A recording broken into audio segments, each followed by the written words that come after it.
ఏం చేయాలా? మెలకుగా ఉండాలా? మన సిద్ధలలో నూనె సిద్ధపరచుకోవాలి. ఒకవేళ ప్రభువు ఇప్పుడు వస్తే నీ పరిస్థితి, నా పరిస్థితి ఏంటిది? మనం ఎత్తపడతామా? విడిచిపెట్టబడతామా? కదా. వాళ్ళు ఏం చేశారంట? పెళ్లి కుమారుడు ఆలస్యం చేయగా కునికి నిద్రించారు. అర్ధరాత్రి వేళ ఎదుగో పెళ్లి కుమారుడు అతను ఎదుర్కొన్నారండి అని కేక వినబడు. అప్పుడు ఆ కన్యకలు లేచి తమ దివిటిలో దక్కపరిచిరి.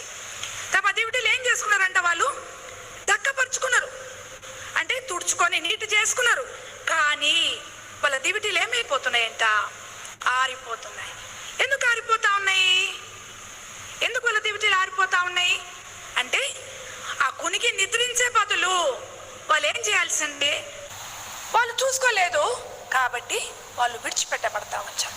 మరి ఈరోజు నువ్వు నేను నిద్రించే స్థితిలో ఉన్నామా? ఈ చివరి దినాలలో నీవు నేను